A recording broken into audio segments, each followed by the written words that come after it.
See, it's why she's doing her job. Just like to test her every so often, make sure she's paying attention, you know, earning her keep around here, no free rides. Okay, I'm going to start this again since we're now recording. Welcome to everybody who is watching the recording.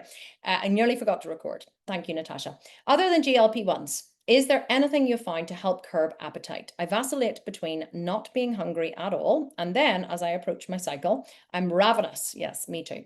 As if I've gone through or will go through an epic battle. I can't white knuckle as my knuckles don't turn white. That is so cute. When I make a fist, given my hue, so she's a brown woman. So I think that's what she's making the judgment to, or a beautiful dark-skinned woman. So something that can blunt the hunger feeling would be a huge help. Okay. See, this is a really tough one, right? Because the problem with, or the great thing about GLP-1s, about Ozempic and tirzepatide and retatrutide and all of these GLP agonists that are coming onto the market now is they really are completely revolutionizing dieting, because they are making dieting so incredibly simple. And the reason why they make dieting so incredibly simple is they literally turn off the hunger noise. That's the only way I can describe it. So I'm still on a microdose of Ozempic. I'm still taking 0.1 milligrams. The starting dose of Ozempic that you're supposed to double every month is 0.25 milligrams. So I am on a quarter of the starting dose. Is that right? Yeah, just under a quarter of the starting dose. And so the thing I can tell you about the GLP-1s, apart from the fact that I have zero inflammation, I have better sleep than I've ever had. I have better digestion than I've ever had. I have very little desire to drink alcohol. I feel calmer. I feel more energetic. I feel happier. That's the only way I can describe it. Like, they dampen the dopaminergic pathways. So people with OCD have been reporting to me that their OCD hasn't been as bad. People who have who are on medication for ADHD have told me their ADHD isn't as bad. So what it does is it dampens the dopaminergic pathways. So it just makes you feel so much calmer. But they also dampen your cravings. And I still feel hungry at mealtimes. I wake up in the morning, I feel starving.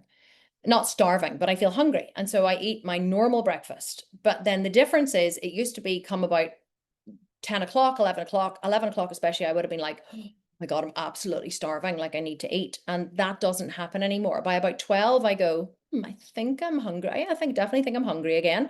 And so what I'll do then is I'll have my protein shake. And then by about maybe 2 or 3 o'clock in the afternoon, I'm like, oh yeah, I think I'm hungry again. Yeah, I think I am hungry again. And then I'll have my lunch, and I really enjoy my lunch. But after my lunch, I don't go, oh my God, I'm still starving. Like, what can I eat now? You know, like that feeling like I must have something sweet after your lunch. And so I used to have a cup of coffee to dampen the urge, but I don't even need to do that anymore. Once I eat, it's like, oh yeah, okay, lunch is finished. I'm satisfied. I don't need any more. And then I'm full right up until 7 or 8 p.m. And I have my dinner now at 7 or 8 p.m. in the evening, and I don't eat again before bed. So it's literally taken away all my urges to snack, but not my hunger. I'm still hungry for my meals. I'm still eating the same amount of calories. I'm still eating probably about, I would say I'm on about 1,800 calories at the minute. I'm not as strict with tracking currently, but I am on about 1,800 calories, but zero snacks. And I realized just how many extra calories I was consuming every day by having extra alcohol, extra snacks, just extra little bits of things that I wasn't counting, but I was like, oh, a little one of that, and a little one of that, and a little one of that. And I would consider myself not a snacker. And I'm definitely not a snacker, but I would have said, oh yeah, sure, I'll have a beer. Oh yeah, I'll have 2 beers, you know, oh yeah, sure, I'll have a piece of that or a bit of that. And I didn't realize how much it was all adding up. So GLP-1s have completely and utterly revolutionized the diet industry, because they just make dieting easier. And I'm a massive advocate for them. I'm actually starting a microdosing company here in the UK. I've partnered with my business partner and another friend of mine who owns a hospital. She now has a registered hospital. She's an aesthetic practitioner, and she has surgeons and doctors on her staff. And so we are partnering with her to form a microdosing company in the UK, because I am such a believer in GLP-1s literally being the next thing to revolutionize the world. I fully believe everyone is going to be on them in 5 years, if not less. So the thing that GLP-1 has done for me more than anything is it's given me back time. It's given me back. I'm not thinking about food. I don't have to control these urges all the time. I'm not walking around going, oh my God, I'm starving. I'm starving. Shh, be quiet. You're not starving. You don't have to eat. Whenever, whenever I was younger, I went to boarding school, and you got used to being hungry. I boarded I only got home from Saturday afternoon until Sunday evening. And the rest of the time I was in school. There were no snacks. You weren't allowed tuck, as we called it. On a Thursday night, you got like 45 pence worth of tuck, and that was it. And that was like, sweets or whatever. You could go to the tuck shop and you could choose, your sweets. And I that was the only sweet stuff that we got in school. So I was permanently starving, and you did loads of exercise, and you had, meal times were meal times. Sometimes you didn't eat the food. There was nothing else to eat. There was nothing else on offer. It wasn't like, oh, I'll go to the shop and buy a snack, or I'll go home or whatever. So from a very young age, I was in boarding school from I was 7. From a very young age, I just got used to feeling hungry.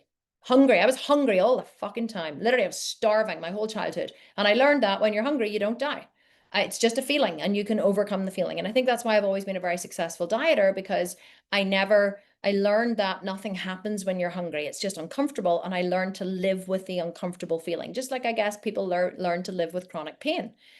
People who have chronic pain just learn to live with the pain. For those of us who don't have chronic pain, if we have a headache, it's like the end of the world. But for people who have chronic pain, they just learn to live with the pain. So I learned to live with the pain of hunger. So as a perpetual bodybuilder, dieter, someone who watches their weight all the time as an adult, I constantly lived with this feeling of, feeling the hard thing and just overcoming it, not eating, because being thin was more important to me than eating.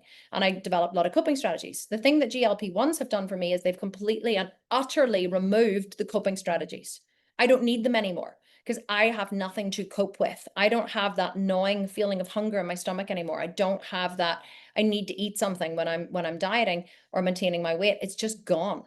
And so if you can take GLP-1s, if you can get a microdose and you can take GLP-1s, I highly recommend that you do, because it's quite hard to get hold of microdosing. It's very easy in America. Like, there's a company that I partner with called LEMD, ELLIEMD. LEMD, you can get a microdose from there if it's in your budget and you can afford it and you can get hold of it. I highly recommend everybody microdoses. It is literally life-changing. But your question is, if you can't take GLP-1s, what do you do? You're like, well, thanks, Kim. This is so helpful. Not. So what do you do? Well, the only thing I would say is you have to learn to live with it. If your body goals, and that's a hard thing to say, because you're like, what, like forever? I have to feel this way forever?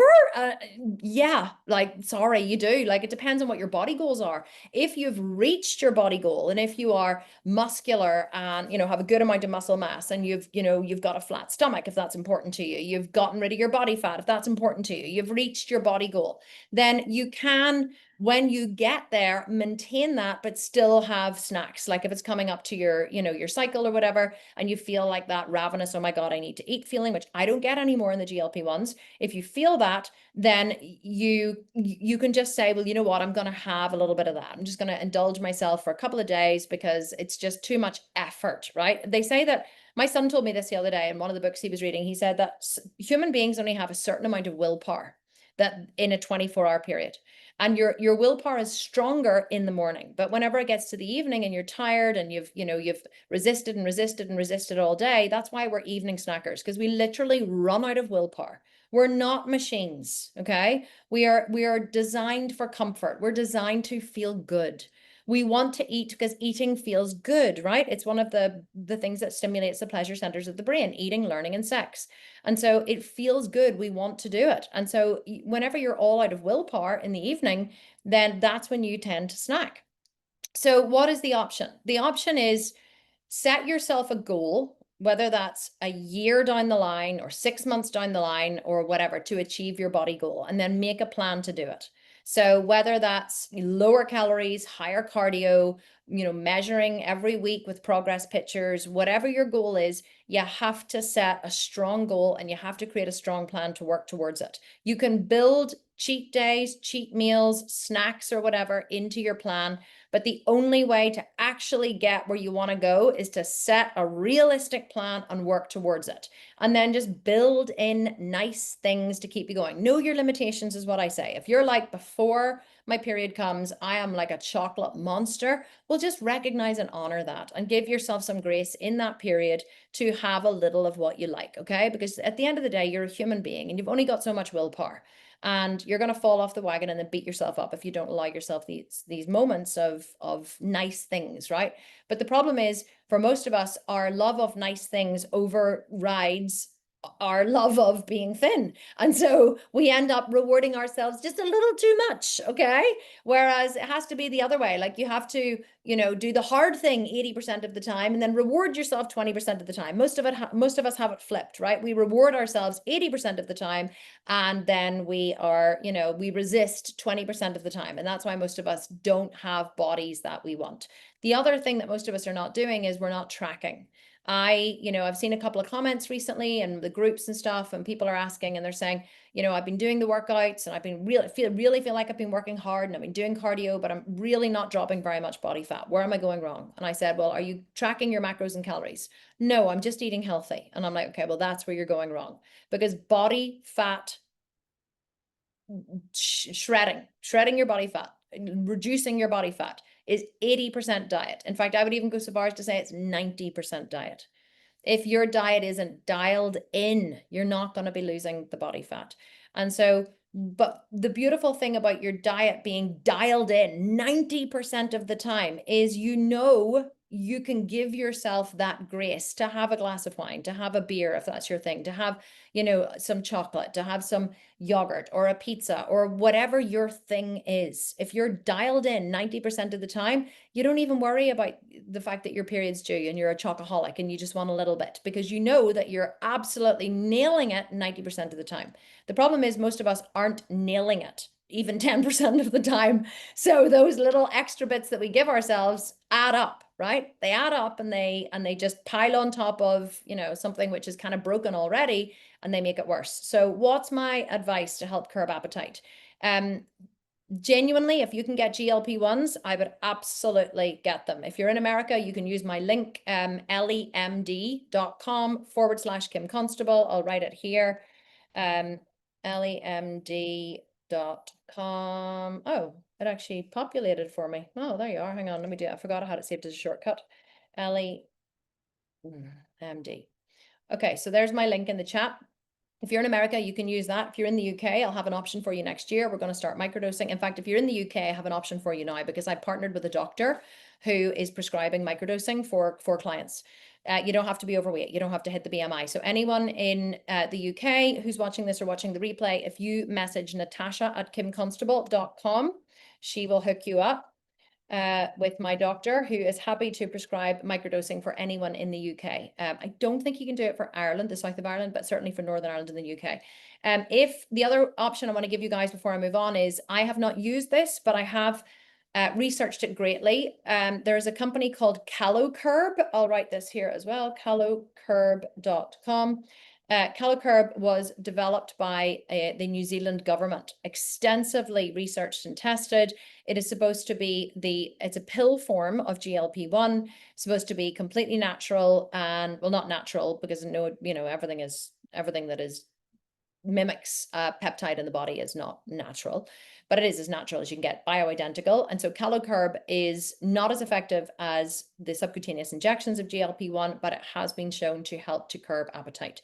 And it's a pill format that you can take. It is still reasonably expensive because it's very well researched and funded and tested, but anything that makes your life easier usually is expensive, and that's, it's just the way it is. But I would highly recommend that everybody here, I think everyone should be on GLP-1s. I'm going to get my daughter on them, my 15-year-old daughter, because she has pain in her shoulder and in her back of her shoulder from her scoliosis. And I was saying to her the other day, I think you should start a microdose of the GLP-1s. I'm going to start her on like a tiny microdose and see does it make any difference to her shoulder.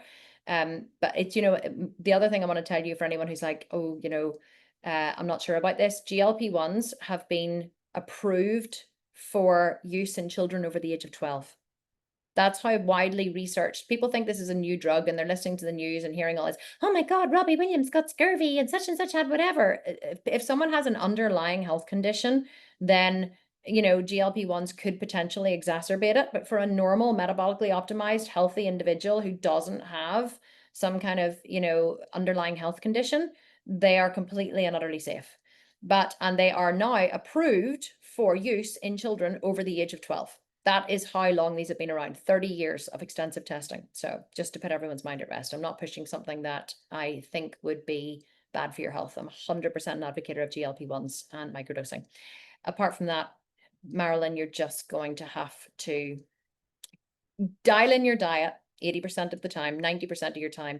And then whenever you really feel the urge to have something sweet or to give into your cravings, give yourself the grace and just have it. And you won't mind doing that if you are dialed in 90% of the time. Problem is most people aren't. Most people aren't dialed in 90% of the time, so you don't have that wiggle room.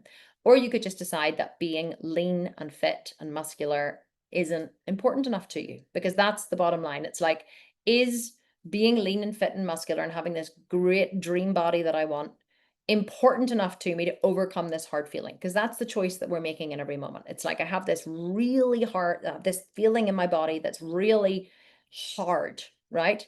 And then I have this body goal. So in the moment, we just evaluate and we say, well, how much pain does not having this body cause me?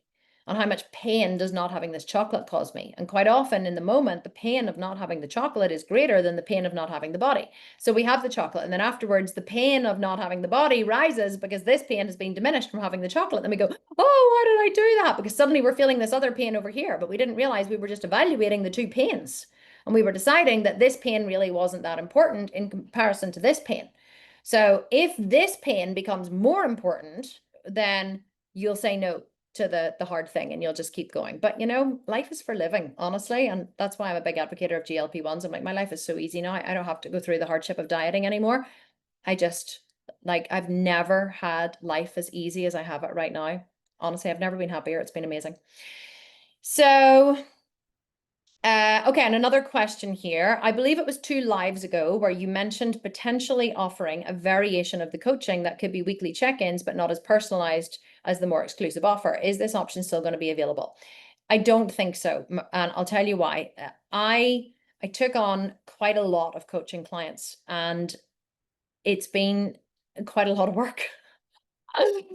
And I don't like to work hard anymore. No, I'm teasing. I was honestly thinking, I know people want weekly check-ins, but the problem is just, I was going to offer a service where I literally just did WhatsApp check-ins with people, and there would be like a monthly fee with that. And then you would, however you were doing on your diet or your progress or whatever, you would basically work out your own diet, your own training program, and or I would give someone a training program, and then you would work on that, and then you would just do weekly check-ins. And so you would literally just have someone that you can bounce your ideas off. I haven't completely ruled it out, but the problem is, in order to make it viable, I would probably have to charge probably no less than, say, about about $100 a week for it.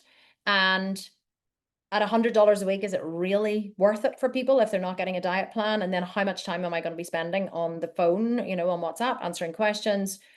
Would it really be worth my while? If I took on 10 of those, you can say, well, that would be, that would be $1,000 a week.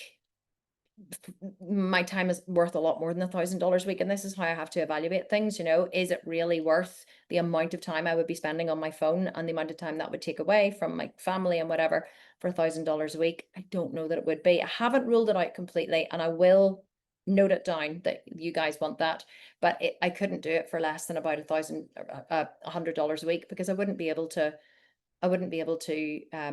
keep up with the demand if I offered it for any less as well.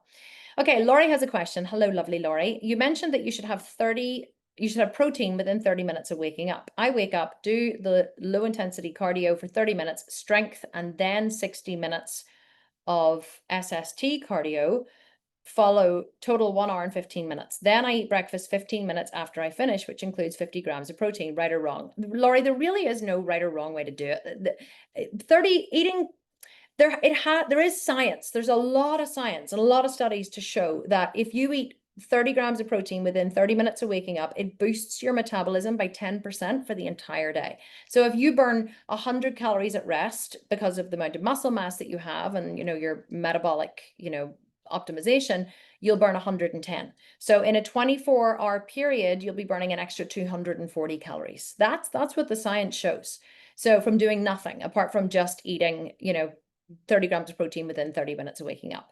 Now, do I always follow that rule? No, I don't, to be honest, because whenever I wake up in the minute, I'm not starving when I wake up anymore. I used to be starving the minute I woke up, not so starving at the minute whenever I wake up, especially because of the GLP-1s. So what I would say is if you are steadily losing body fat and you're steadily reaching towards your goals and you're steadily getting there, which I can see you are from your progress pictures, you could try if you want it. Like, why not experiment and say, for 1 month, it has to be like 30 days. A week isn't long enough. For 1 month, I'm going to add in one protein shake, within 30 minutes of waking up. So let's say you make a protein shake the night before and you put it in the fridge, or you even keep it beside your bed, because I don't mind drinking warm protein shakes.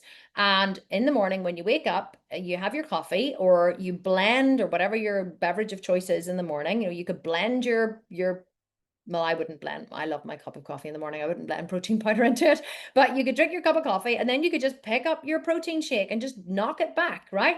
Protein powder and water. Just that's it. Protein powder and water. Knock it back.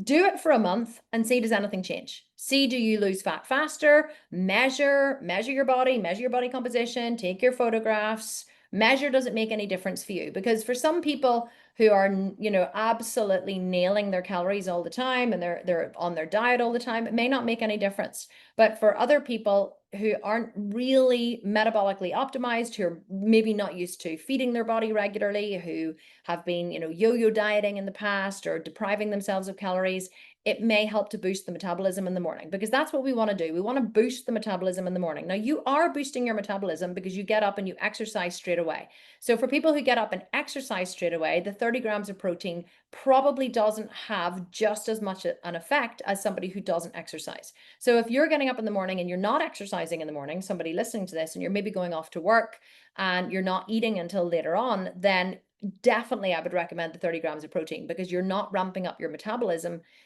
by doing exercise. But if you are doing exercise, then you are ramping up your metabolism. And so it's maybe not as important, but you could try it as a little experiment for yourself and see. That's what I would do. Like whenever I was dieting for shows, I would have got up in the morning and I would have had 30 grams of protein. Then I would have got on the treadmill. People always said, oh, you should do fasted cardio. And I was like, I never did fasted cardio. Sometimes I did, but I got really light calories. And it was awful. My blood sugar was really low. I found drinking the 30 grams of protein as soon as I woke up really just helped me to, get through the cardio and push harder and keep my heart rate higher. It helped me to, lift better in the gym. And so I found that it really worked to feed my muscles and give me more energy. So I would say, give it a try. Give it a try and see, does it work for you? Measure your results and then report back and tell us if it did. Carrie Hill, Kim, I've been following your Instagram stories, loving your makeup tutorials. You've convinced me to buy the blush drops. The blush drops are amazing, Carrie. I know you're here, but you don't have camera on. They are really amazing. I have had those 2 blush drops for, I would say, 3 years. Both of them for 3 years. I haven't used them every single day for 3 years, but I do use them a lot.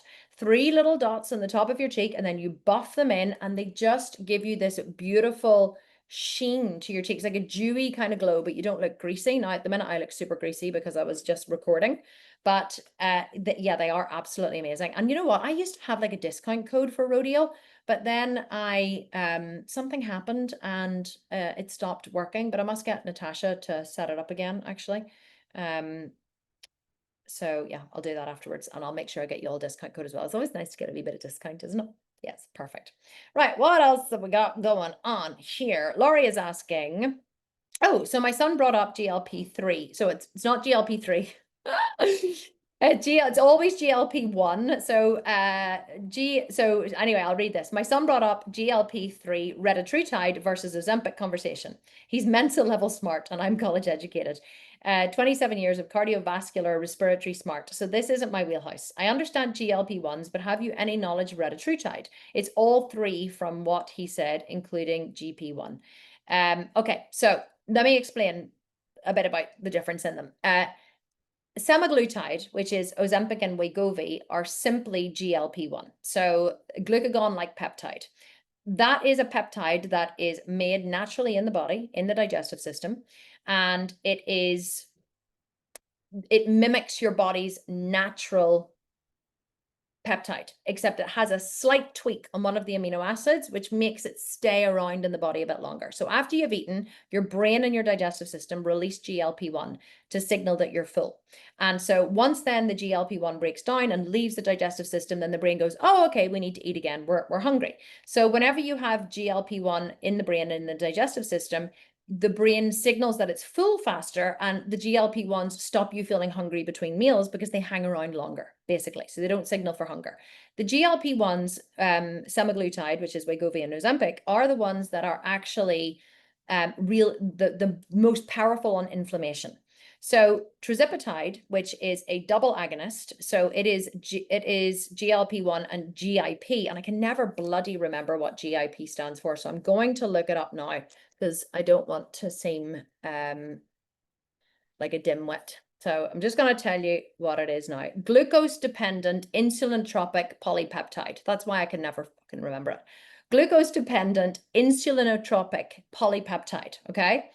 It is an incretin hormone that plays a role in regulating blood glucose level after eating. So both of them are released from the intestine when food is ingested, and they stimulate insulin secretion from the pancreas.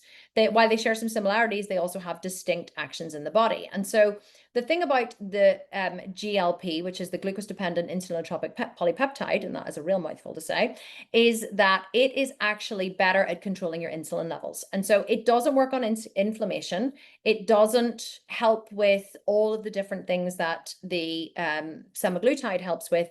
It directly controls insulin, and it is better for controlling and curbing hunger. So, and it is better for making your body more receptive to insulin, which means that more of the glucose that's in your blood is stored in your muscles and not diverted to fat store. So if you were going to take medical weight loss injections for weight loss, you would be better taking a double agonist, tirzepatide, which is known as Mounjaro, and I think Zepbound is another one, but Mounjaro specifically is a double agonist. Now, the triple agonist is retatrutide. So retatrutide works on GLP-1, GIP, and glucagon. And so what it has actually been shown now to do is it actually protects muscle mass. Not only does it protect muscle mass, but it helps to actually increase muscle mass. So not only and it protects it. So someone who is looking to shred body fat, and that is their goal, but they also train in the gym, they're metabolically optimized, or they're going to start training in the gym while they're losing the body fat, they would be better on a triple agonist like retatrutide because it protects and builds lean muscle mass. The reason why I am not taking retatrutide, I do have it in the fridge. I bought some, but then whenever I dug deeper into the research, what I realized is I am microdosing for inflammation. I'm microdosing for health benefits. I'm microdosing for brain and health benefits. And so semaglutide is what is the best for that because it's the GLP-1s that are the best for the inflammation. So that is what anyone who wants to microdose for migraines, chronic pain, inflammation, better digestion. It's been shown to reverse cancer, breast cancer in rats and mice, the studies they've been doing recently. It hasn't been done in human studies, but it has been shown to now reduce tumors as well. So anybody who is looking to microdose on GLP-1s or looking to microdose for inflammation or chronic pain, semaglutide is what you want. Anybody who's looking specifically for fat loss, then tirzepatide or retatrutide is what you want because it is not as good for inflammation. I actually got tirzepatide because I decided to try it because I'm using myself as like a little human experiment at the minute. I was on Ozempic for 2 months, I think April, May, and then in June, middle of June, whenever I was due to get my next peptide, start of June, I got tirzepatide. I got Mounjaro. I thought I'll try it instead, and I got the Mounjaro.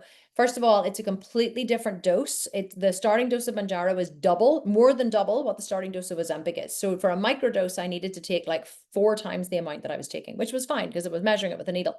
But what I noticed is it was nowhere near as good on my inflammation, and it crushed my appetite, even on a microdose. Like I was coming into the office and I just wasn't hungry. And I'm recording all these workouts, lifting heavy weights. I found myself, my blood sugar was going low all the time. I was constantly saying to Natasha, do you have a snack? Do you have some chocolate? Do you have something I can eat? Like my blood sugar is really low. And then I realized that I was finding it really difficult to eat my meals. I wasn't finishing my meals. I just wasn't eating enough. Like it crushed my appetite in the way that Ozempic doesn't. And my pain, I had to take a full starting dose of tirzepatide to keep the pain in my hip away. So I took half a dose on a Saturday and half a dose on a Wednesday. So I took 2 doses a week, the full starting dose of tirzepatide, which is why it crushed my appetite. And that was what it took to take the pain away. And the pain came back after 2 to 3 days and I was like, oh my God, I actually need another dose now. So I tried it for 8 weeks, all of June, all of July. Yeah, most of June, most of July, but 6 weeks I think I was on it for. And then whenever I had to reorder, I went back onto Ozempic. And so I started Ozempic again last week. I just did my second shot there on last night, actually. I'm back on it a week now. And honestly, it's like someone just switched a light bulb. My appetite is fully back to normal. My pain is completely gone. I'm on a tiny little microdose. Like I draw it in a needle and I'm drawing like this much in an insulin needle. It is like the teeniest, tiniest little amount. And it has been absolutely revolutionary. So tirzepatide, not as good for inflammation. It does work if you're on bigger doses. A lot of people have reported a lot of great side effects and benefits from taking it because they are taking it for weight loss. They maybe are obese. So it does work, but if you're metabolically optimized and microdosing for inflammation and chronic pain or migraines or any of those wonderful health benefits, then you do not want to be on tirzepatide or retatrutide. You want to be on the pure GLP-1 because in retatrutide, because it's a triple agonist, it's like the GLP-1 is only a third of what you're taking. So it's a third GLP-1, a third GIP, and a third glucagon. So you're not getting the concentration of GLP-1s. So I would not recommend retatrutide for anyone wanting to microdose for inflammation or health benefits, but for anybody wanting to focus on fat loss, then definitely retatrutide would be a really good option. There's a lot of research showing that it is the drug of choice now, and because it is still in research stages, you can actually buy it over the counter. I just ordered mine online here from a company called UK Compounding. You have to then reconstitute it with bacteriostatic water, which is fine to do. And then you can try it, that way. So you don't even need to get it prescribed by a doctor at the minute, but you will do soon because it will be all very regulated soon. Okay, let me just see what else we have here from the comments before I go back here. Mimi Wood, good morning, Kim. Hi, Kim. You're looking even more fabulous than usual these days. Oh, Mimi, you know how to make a girl feel good. So I decided to try the Carve 45-minute glutes and hamstrings workout yesterday, and my legs were on fire today. I've only been working out in the gym, and this was a killer. My question is, why did I have so much trouble doing the single leg kneeling to standing without any weights if I can leg press 220? I only used a resistance band. I thought my legs would be stronger. I currently weigh 155 pounds. Also, is it okay if I do the glute bridges lying down? I found my neck aching using the chair to lean up against, and it's sore this morning. Okay. I love that you asked this, Mimi, because let me tell you, I have figured out, and it's taken me, when did I start doing these workouts? March, April? It's taken me from April, I think I ran the first Sculpted challenge. I was doing them before, say March, April, May, June, July, August. 5 months. It's taken me 5 months to figure out how to mimic the gym with these workouts with light weights. I am so sore today from the leg workout that I recorded on Monday. And is this only Tuesday? Is this Tuesday? This is Tuesday, right? I recorded a leg workout yesterday and I can barely bend over. I can't bend, like I have to, if I drop something on the floor, I have to contemplate whether it's important enough to bend down and pick it up. And I'm like, I did my workout with one 15-kilogram dumbbell, one, and body weight. That was it. I didn't even, and before I would have been like, yeah, I need to do these Bulgarians with 22.5 kilos in each hand. What is 15 kilos? 37.5 pounds. That's it. One. And my legs are more sore than they not ever were, but they had been recently from recent training in the gym. And I'm like, why? And I keep looking at them in the mirror thinking, I must be losing muscle. I must be losing muscle. My legs must be smaller. And then I take photographs and I compare like 6 months ago to now. And I've dropped body fat. My legs look more muscular, but the size and shape is identical. I have lost a bit of muscle on my back because it's very hard to train your back hard enough. You know, in the gym, you can do the lat pull downs and the bent over rows. But here's why. Let me tell you, here's why these are working, right? You can leg press 22 pounds. I can incline hack squat 260 kilos, which is 600 pounds. Okay. So I'm like, how am I more sore doing this than I am doing that in the gym? And this is the only thing that I can think of. Because these exercises, we are truly going to failure with good form. Well, I'm going to speak for myself. I don't know about you, but if you're following along with me, hopefully you are doing what I'm telling you to do. We are truly going to failure with good form, with really good form. I'm not compromising on form in any way. And what I realized today, whenever I was recording, was in the gym, whenever I was focusing on reps, reps became the most important thing. So it was like 10 reps, right? So no matter what it took, I had to get to 10 reps. No matter what it took, I had to get to 15 reps. If that's what Mark was saying, or that's what I was doing, it was like, I have to do 10 to 12 reps. And so getting to the number of reps was more important than keeping the integrity of the form. In fact, you know me, I never pushed form. I was like, is it safe? Is it effective? Rock on, just do it, right? Don't worry about your form as long as it's safe and effective.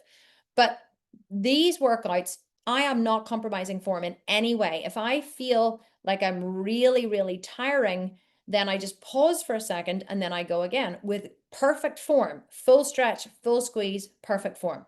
And I realized today that because I'm not focusing on getting to a certain number of reps, I'm not rushing through it. I'm not hurrying it. I'm not like, okay, right, 8, okay, 9, 10. I'm not like, let's 11, 12. I'm not just, banging them out to get to the number of reps. Every single rep has a full focus on full stretch, full squeeze, full knee to the floor, push the knee forward. If you need to, pause for a second, rest, go again. So what I'm able to do, or what we are able to do with these workouts, because we're doing it effectively, is we're able to go to failure several times in a workout. And failure is where the muscle grows. Your muscle doesn't know how much weight you're carrying. Your muscle doesn't know how many reps you do. Your muscle doesn't care how short your rest period is. It doesn't care about any of that. The only thing that muscle knows is adaptation and stimulus.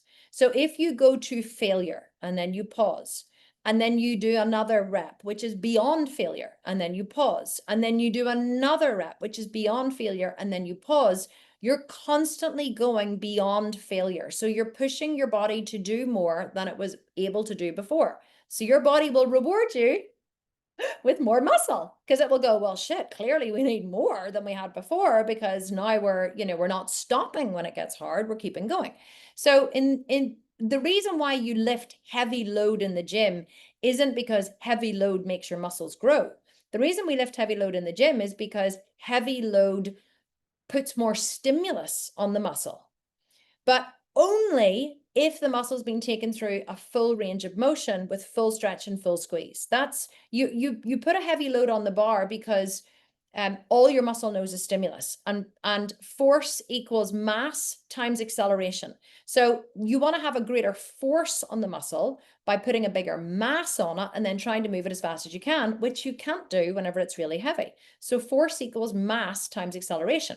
So if we take that concept from physics and we apply it, say, to the Bulgarian split squats that we were doing on Monday, we were placing a lot of force on the muscle by holding a dumbbell or 2 dumbbells in your hands. That was the mass, but then we were really slowing it down. So the acceleration was not fast. Now, the force was not causing the acceleration.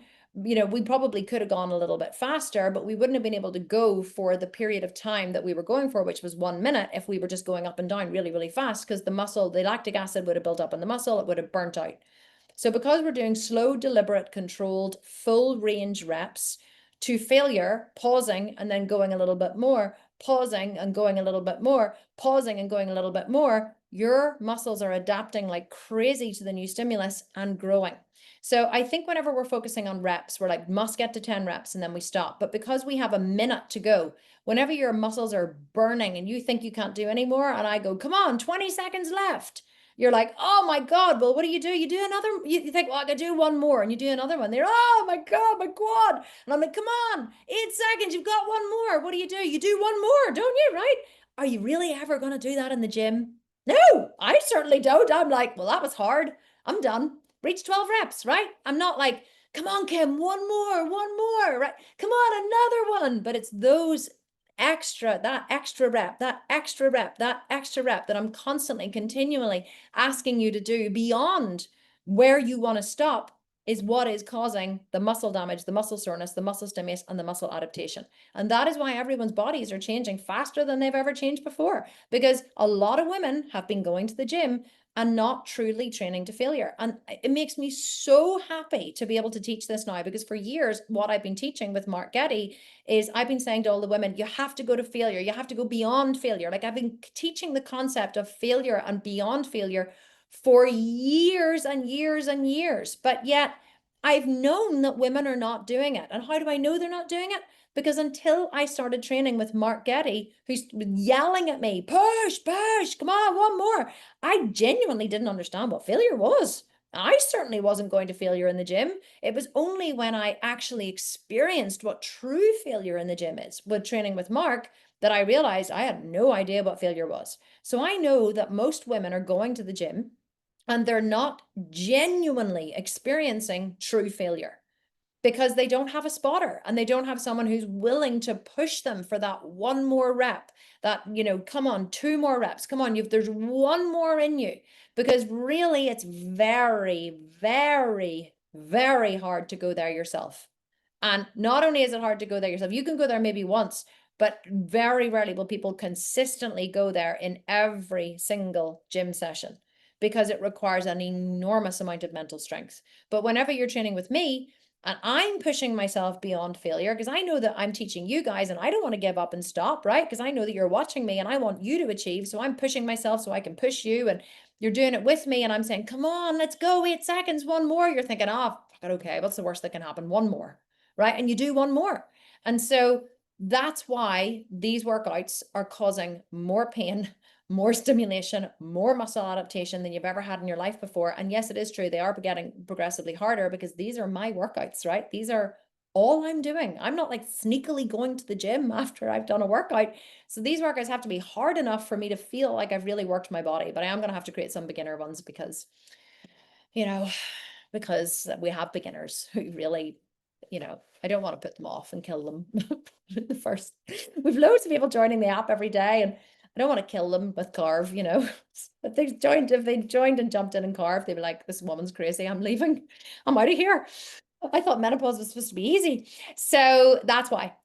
And so I would encourage you, even if you're a gym bunny, to give the workouts a go. You do not need heavy reps. I was like, yeah, I need some 25 kilo dumbbells. Tasha, order me the biggest dumbbells you can find. I think I'm going to need 40 kilos over here to really build some muscle. No, I used to think, what will the members think if I'm only holding like one 15 kilogram dumbbell?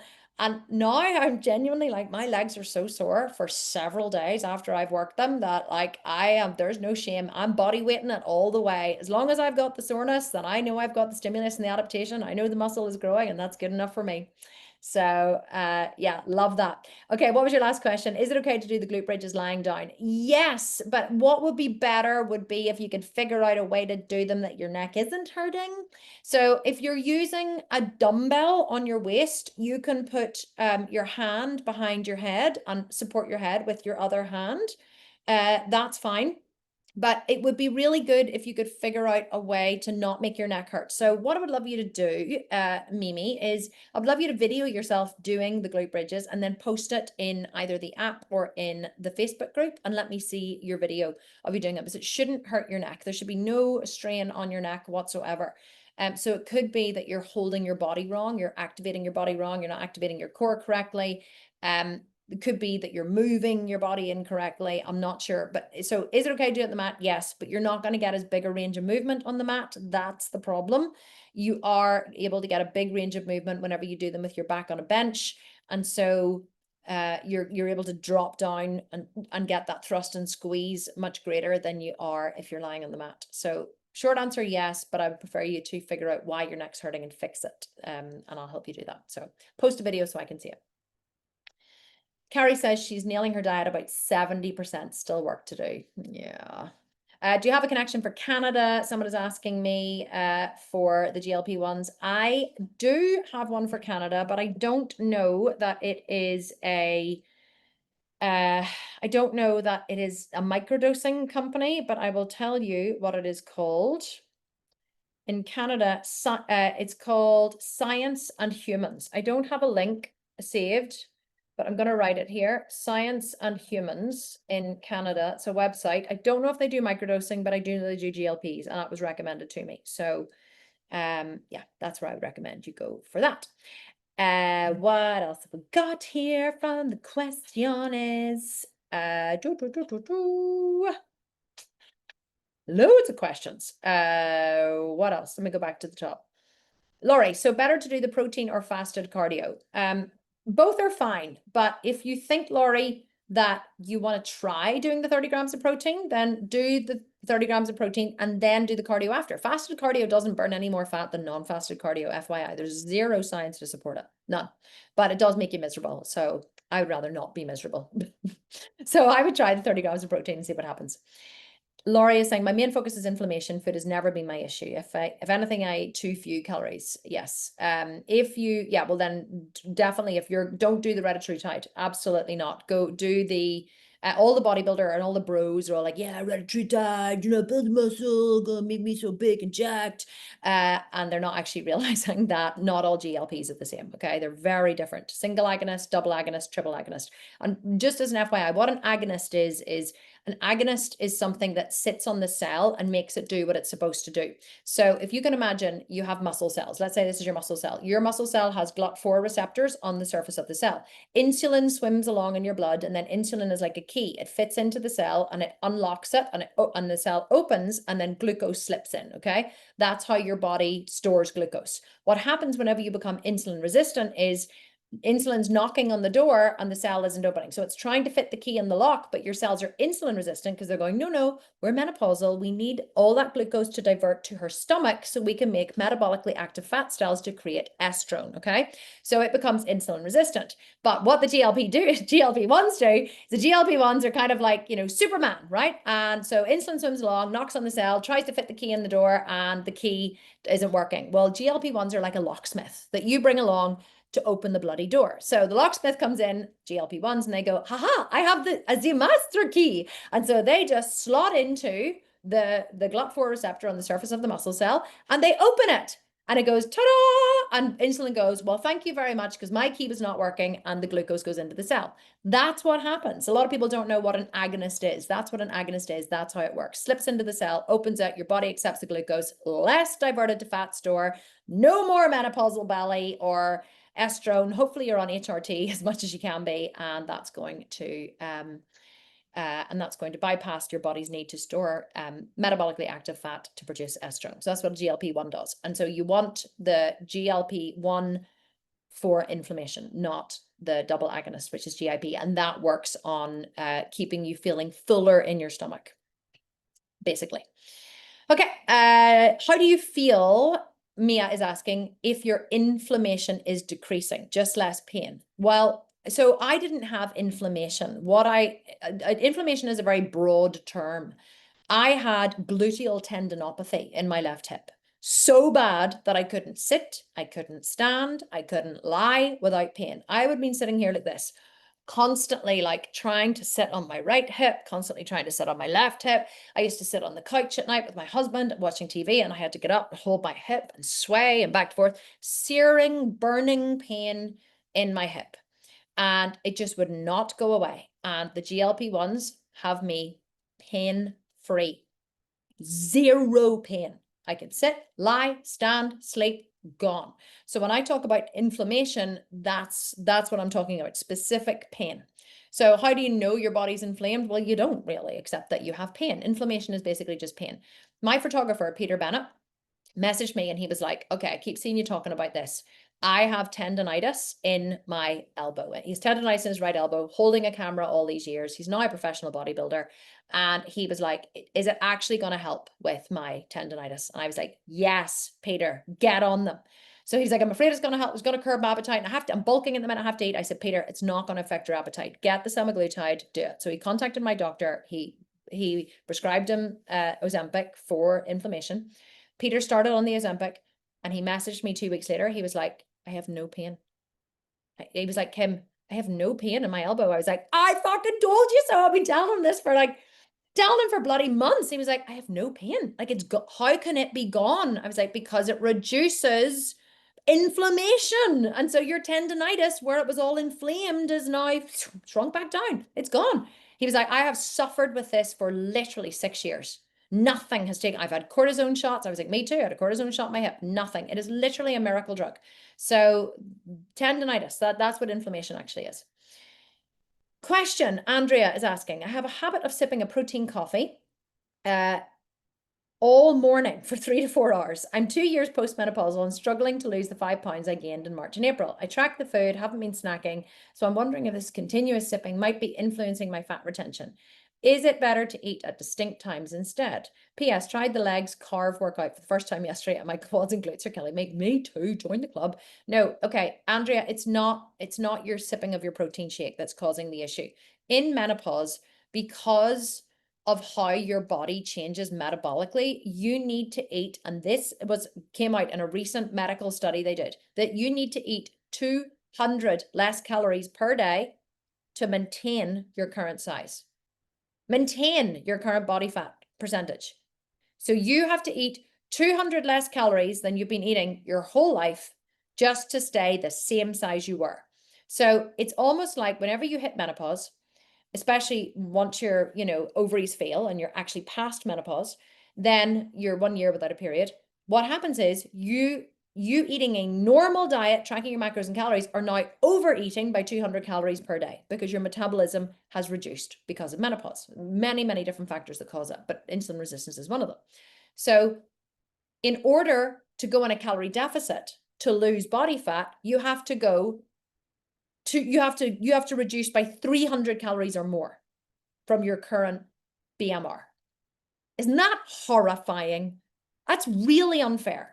So that's what's happened. You are postmenopausal. Your body is creating insulin resistance within the cells. It's diverting more energy to fat store so that it can create metabolically active fat to produce estrone. Unfortunately, you need to go on a 300 to 400 calorie deficit from your basal from your total daily energy expenditure in order for you to lose those 5 pounds. Basically, women in menopause actually just need to starve themselves in order to stay thin. This is one thing I've realized. If you want to stay thin in menopause, you have to eat fucking shit little of calories. Like, what is the opposite of a shit ton? It's something, I have really bad language today. I'm kind of going back to the Kim that I used to be. You have to eat a hell of a lot less calories than you are used to in order to stay thin in menopause. I am now eating about 1,800 calories a day. I used to, maybe 1,600. I'm not tracking at the minute. Probably around 1,600 and then a few more on the weekend. Probably averages out at about 1,700. Do you know how little calories 1,700 is for me? My normal daily calories were 2,400. I'm eating 700 calories less than I used to eat 5 years ago to maintain my body shape. That is what, unfortunately, in menopause, you have two choices. Continue to live life joyfully, happily, and eat normally and get fat, or you can be starving most of your life, or you can go on GLP-1s. You can be starving and stay thin. But one thing you cannot do is enjoy life and eat all the food and drink all the drink and be merry and stay thin. That's what I've realized. The two things cannot coexist. Sorry. Okay, just realized time's up. Let me just grab and see, is there any more quickly things that you guys are saying? No. Okay, perfect. And Laurie's saying, yes, you're on HRT via pellets. Fantastic. Okay, guys, this was really, really good. I love this today, and I'm totally geeking out on the GLP-1s, and I know I'm sounding like a bit of a broken record at the minute, but honestly, they're life-changing. Get on them. Go to LEMD if you're in America.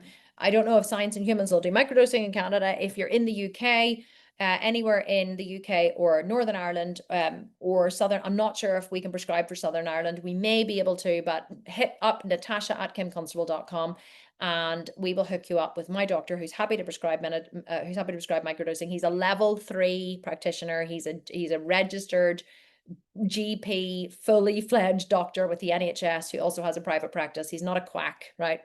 He's not a homeopathic doctor, which are great doctors, but are not, usually over here. Now where I'm going to offend someone. I love homeopathy, by the way, but usually homeopathic doctors are not certified to prescribe prescription medication. So that's what I want to say. This was great. I'm digging myself a hole here. So all the homeopathic doctors are like totally pissed off with me now. I love you all. Have an awesome rest of the day. Thank you so much for being here. Hopefully you enjoyed this Q&A. Thanks for all the great questions, and I'll see you again next week, same time. Okay. Sending you all lots of love. Thanks so much for being here. Talk to you all soon. Bye.